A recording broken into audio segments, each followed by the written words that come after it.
10 minutes or so? Where's the clock? Mine says about 10, 12 minutes. And so if we could just do a little bit more talk story, or people can ask questions or state points of view.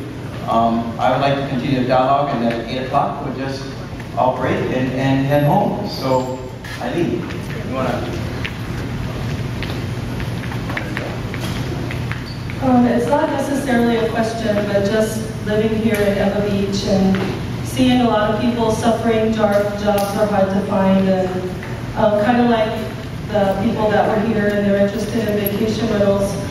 I believe I found out that the Hawaii Community Foundation did a survey, and the way of the future, especially for elderly people, is going to be in their homes. There aren't enough care homes for all of the elderly or affordable, so that elderly care in the home is like a home-based business. There's also foster kids in homes, there's the clean and sober homes.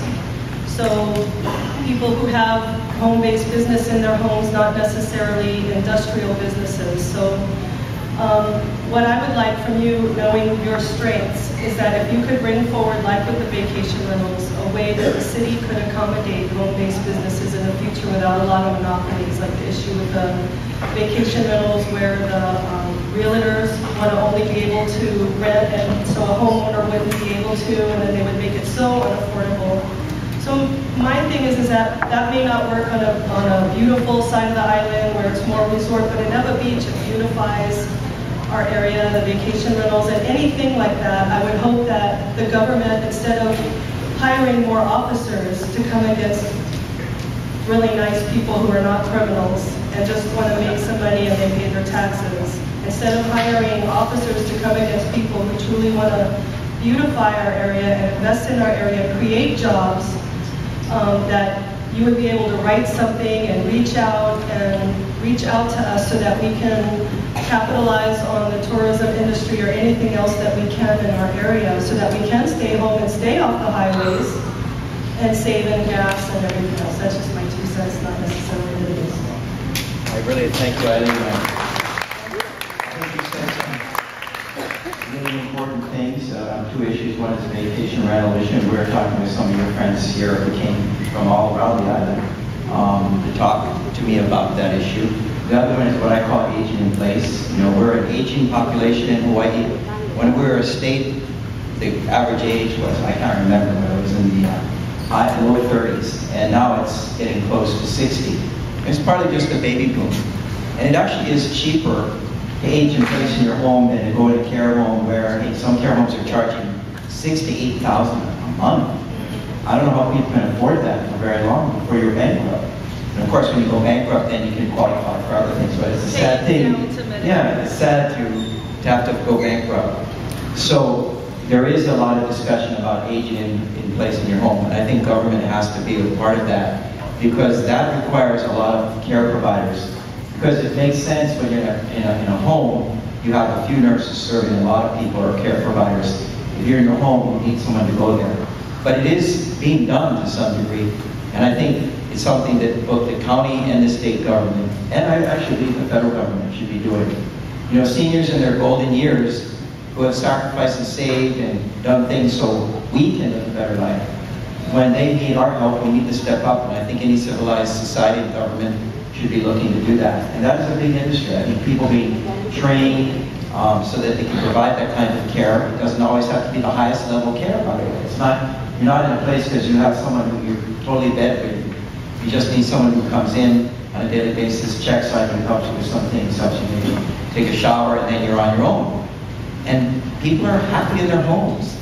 It's where everything is that they need. It's where their memories are of their growing up with their kids. And you know, why should they be moved into an institution? So we, when I was in the House, did look at the issue, but I can't tell you concretely these are the things to do.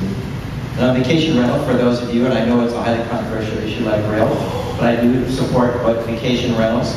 I think to remain competitive in the tourist industry, you have to have a very diverse product. So you have the Waikiki hotels and condos and timeshare. You got condos out, you got Ko'olina, you got some on the North Shore, you got Turtle Bay. But people come to these islands for all kinds of other things. Some want to camp, some want to stay in cabins, some go to the Big Island and Molokai. Others want to stay in a home, in the neighborhood. They want to feel the community. And I think that we should, as a tourist-based industry that provides a lot of jobs, need to provide that product in a way that addresses any concerns that may arise. So I would say publicly, I support vacation rentals. I think the license process should begin again. We should have licenses for all those that have vacation rentals, and we know who's doing it. And if there's complaints, we know where to go to find the people to talk to them about it. And to figure out how you address the few bad apples. There's probably always, in any kind of or system, mind law. There's some people just don't work as well with others. So we need to address that, but it's usually a small minority.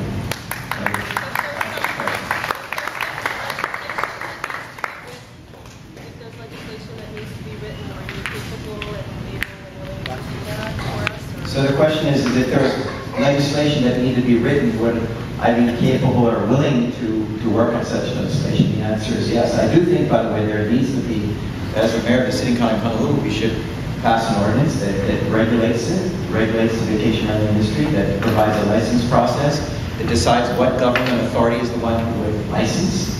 I'm not sure whether it should be Department of Planning and Permitting, and I don't think it should be planning and permitting that should enforce. I've asked your industry, some of your folks, who would be that enforcing agency. I don't think it should be the police either, by the way. Yes, they got bigger things to worry about. And and I don't have an answer. I have that problem with the current enforcement issue. I wouldn't want just some stranger from the city and county coming up to my home. A police officer would be called. They wouldn't just be allowed on my property. So I didn't say she also, it's the enforcement issue. Who is it? How is it done? So I don't have an answer for every question, but I can tell you where my heart lies and the direction I'm going. And I think the job of government, the job of a leader and a manager is to find the answers. And I think we have people we can go to, including in your industry, to develop some And I just want to tell you that I don't have a vacation rental, but since my husband is on the neighborhood board, this is a cry out from people in our area that are suffering and have valid businesses, and I see them suffer. So that's why I'm bringing it up. So the other thing, just so Eileen was saying that she doesn't have a vacation rental, but her husband sits on the neighborhood board for Eva Beach.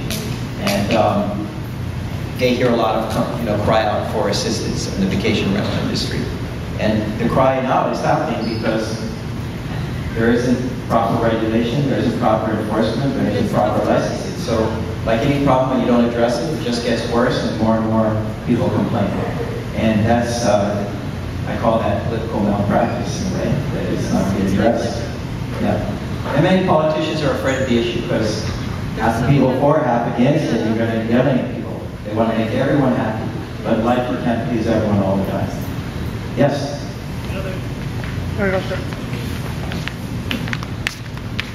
Just so you can all hear what the question is, and so I'm not repeating it or saying it wrong.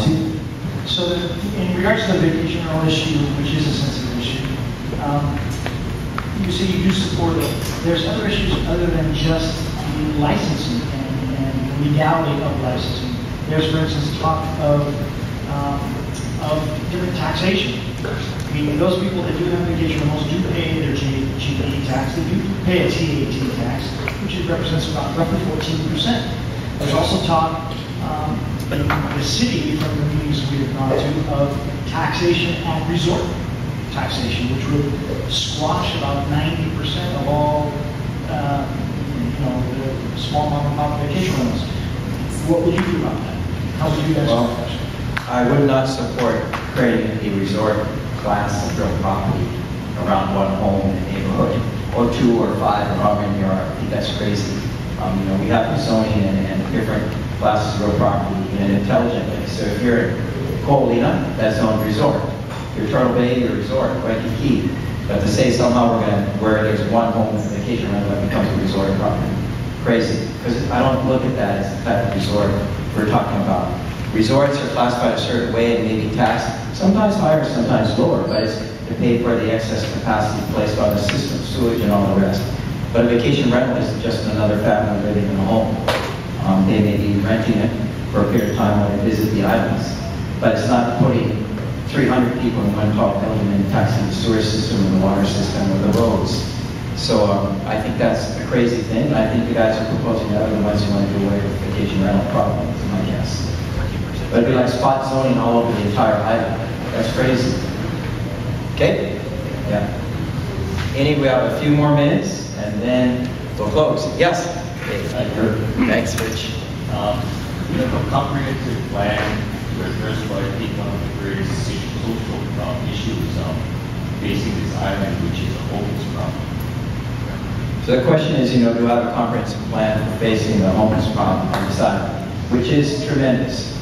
And you just read in the paper about 2 weeks ago, they moved everyone out in a place called K.A. They had a quiet night. And, what I ask myself when that happens is, where do all these people go? Because what we're really good at doing right now is moving people around, but not addressing the problem. And by the way, is that the smartest thing to do, to keep moving people around? Because it costs money. The city, your tax dollars are being used when people are moved. That's not to say you don't address the problem. So I think there's a combination of ways you approach it, and it's a menu of choices. And by the way, anyone who says I'll solve the homeless problem, it'll make it all go away, they're not telling you the truth. But I think we can do a much better job in government than we do today. Part of it is you got to have compassion. About a third of the homeless are veterans. These are men and women who put their life on the line for us, came back damaged. They may not look damaged, but inside they are. And they struggle. Kalailoa has a whole veterans homeless program going on there. The point is, remember, when you see someone that you want to walk around because they're all nobody, they actually may have been someone who fought for you and for us. So here's some of the things I think we need to do a better job. As part of it, yes, you can't allow people to sleep on sidewalks and camp in our parks, because that's for everyone. We all have the right to walk down those sidewalks. We all have the right to use the parks. It's not for someone to occupy and claim it as their own. But we need to figure out where they're going to go to. So a couple of things is, I think you have the chronic homeless, those who are addicted to drugs and alcohol or have mental issues. There's a thing called Housing First, where you allow these people to move into programs, into buildings with their drugs and alcohol. You need to do it in a place where there's not a lot of residences with children in that, because these people sometimes are a little dangerous. But the only way you can help them get off of their addictions is by working with providers. And the only way they'll come into the program is if they can bring their drugs and alcohol with them, otherwise they don't come. That's why they're on the streets, sleeping in Chinatown and defecating themselves, and not at IHS, because IHS says, you got your drugs or alcohol, you're not allowed in. So that deals with the most chronic, the worst of the worst, the most troubled of the trouble. Then I think we need to provide a thing, I call it a safe zone. Find a piece of property owned by the city and county of Honolulu. I was actually looking at one out in Waipahu, but in Rohalikoa, off from where Waipahu High School is. Basically, we come in, we grade the ground, we put in some basic facilities, bathroom facilities, washroom facilities, those kinds of things. And invite people who are now moving around to move there. And then we RFP it out, that means bid it out to a provider. Maybe it could be Catholic Charities or any number of other programs that would help assist these homeless that move in there with their tents, so they have a place, they're legally there, but it's not a permanent tent city. It's not they come there. They have a period of time, just like Utulongi does in his programs in Kaka'ako, to say you can come here until you get yourself reestablished. And the provider works with them to do that, to find more long-term housing, rental housing. And there are a lot of churches and other community groups that actually are doing a pretty good job of getting people into programs where they find housing. And then the final thing, which is the hardest one of all, that we all live with and struggle with forever, from way back, affordable housing. Housing here is not affordable. I'm not talking like $350,000, I'm talking like $150,000. Find me a home for $150,000 anyway. But we need to build housing for the people who need that kind of housing. It's all levels. And how do we do that? That I don't have a total answer. I think there's things we can do. The government can provide land for free, that reduces costs. You can use tax increment financing. You can incite. That's why I like to go vertical in the urban core, because I do believe, and land is expensive, but the more units you put on top of each other, the price per unit comes down. And so if you provide more rental housing, low price rental housing, or even affordable housing in a vertical way, so that people can live there and actually get to work, so they start making a living, so they can get back on their feet. So these are some of the things I would be looking at. But you ask any provider, any of them, all the ones working with the homeless, they'll tell you, you got to solve the affordable housing problem. And we all know what that means. It's just we don't create more land. We can't keep growing out. I mean, we're one island. We do face limits that other places around the world don't face. So that's a short answer to a question that we could talk about this all night long. I don't think the government's doing a good enough job And I think a lot of times people don't want to deal with the issue because it's not the most attractive issue to deal with. So I think we owe it to the community as a whole, and we're all impacted by it, by the way. How homeless has an impact on business. It drains resources if it's not done properly. I think there needs to be more compassion heart, but also more intelligent ways to approach it. Okay, but thanks for your question, Rich. That was a good one. Yes, one more, and then I think we're going to call maybe two more. So, yes, I mean. Just talking about programs. Talking about programs, one of my questions is there a budget for the homeless that we could, because everything's being cut right now, and so for the homeless, if there was like some kind of budget that you could make sure that the money's not being wasted and like funding some kind of program that really benefits the homeless. But also speaking about programs I just wanted to make you aware that, because I believe you're going to be mayor, but I wanted to make you aware that the Boys and Girls Club has been, it's our only thing for our kids, and we have a lot of needy kids, just like Wyatt and I and stuff, and recently we almost lost our club and all the funding was cut. They're not getting their monies from the city, and Frances, the director, was the only full-time hire there. And it was almost impossible for her to run that club, and so I just wanted you to know, as the next mayor, that the Boys and Girls Club out here is crucial to us, and we need as much help as possible.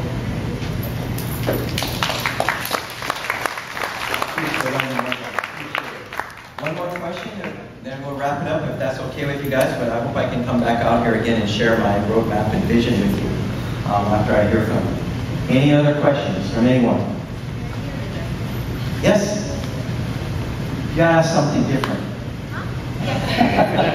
No, whatever you want. How about surfing on the North Shore? I'm afraid of sharks, so I don't get in the water very often. So my thought was more along the line of alternative energy on the island. And when you become mayor, I would like to suggest, instead of the loans that the city should be making, because the city is not really a bank, instead of that, to actually work with local banks whose business is lending, and to sort of have some sort of a program, because it's a lot of us who cannot really take advantage of the tax credit. And the other option is not that rate. I know this because I've looked into it, and so that would be, I think, a better way of just creating more of an opportunity for alternative energy. Okay. So, my wife, who's a banker, would love you for that suggestion. And that's a very good idea, because government doesn't have the answers to every problem or solution to every problem. And I think, I like the fact, looking to the private sector to provide maybe there's a way for the city to provide incentives for the bankers to make loans that are more reasonable and priced right and over a longer period of time. So a lot of these loans are short-term, and you may want them longer as you save the money in order to pay back for the electricity you're saving. So I appreciate it. That's an idea I'll consider. In my roadmap, I do talk about solar roofs, and that's something you could add. So I like that. Thank you very much. So with that, I wanted to begin thank Kirk Caldwell and his wife and daughter.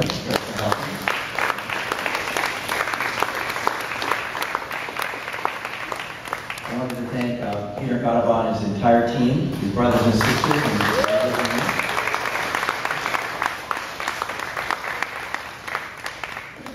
I want to thank all of you, Eva Beach residents and those from other parts of the island, because we're all welcome. We're all one family, one island, all living together, struggling to get by, for coming tonight and for staying this long. It touches my heart. I really appreciate it. And I want to continue the discussion and the dialogue. Not only here, but when you see me around town or you go to my website, weigh in. Let me know what you're thinking. Let me know if you're upset with something I said or did. Let me know if I'm going off track, so get me back on track. Because again, it is about communicating back and forth. And so I want to thank you for everything you've done tonight. And please drive home safely, particularly those who are going to the other side of the island. And we'll see you around the island in the coming months. And thank you. Love you guys. Aloha.